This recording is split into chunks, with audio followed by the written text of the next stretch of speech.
Gulshan BNP চেয়ারপারসনের যে বাসভবন, এখানে বর্তমান নেতা কর্মীরা অবস্থান নিয়েছেন। বেগম খালেদা জিয়া দীর্ঘ 4 মাস বাহিরে চিকিৎসা শেষে আজকে বাংলাদেশে অবস্থান করছেন।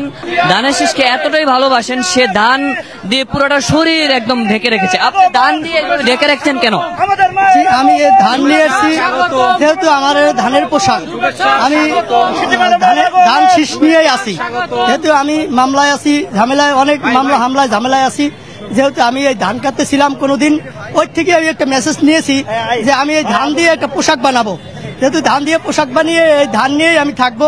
এটা হলো আমাদের দলের প্রতীক, আমাদের বিএনপির প্রতীক ও আমাদের বাংলাদেশ জাতীয়তাবাদী দলের প্রতীক। এই জন্যই আমি এটা দিয়ে একটা পোশাক বানিয়েছি। মানুষে কাপড় দিয়ে পোশাক বানায়, আর আমি ধান দিয়ে পোশাক বানিয়েছি। কেন? যেহেতু আমাদের এই দলের প্রতীক দিয়ে একটা পোশাক বানাচ্ছি, যে সারা বাংলাদেশের মানুষ জানতে পারে যে ধান দিয়ে পোশাক বানানো যায়। সেই জন্যই আমি এই পোশাকটা বানিয়েছি। যেহেতু আমি অনেক সময় আছে যে আমি যখন প্রশাসন আসতো তখন ধান খাতেও থাকতাম, পালিয়ে যখন থাকতাম, যখন প্রশাসন যেত। হাওলাদার, উনি হচ্ছে পটুয়াখালী জেলার দুমকি উপজেলা থেকে এসেছেন। এখানে ধানের শীষকে এতটাই ভালোবাসেন। আমরা অত্যন্ত সৌভাগ্যের বিষয় যে আমাদের দেশনায়ক তারেক রহমানের সহধর্মিনী ডক্টর জবায়েদা রহমান আসছেন।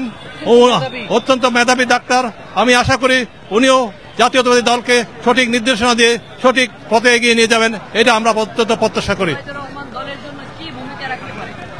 উনি অনেক ভূমিকা রাখতে পারেন। উনি একজন ডক্টর, উনি একজন বিখ্যাত ডক্টর।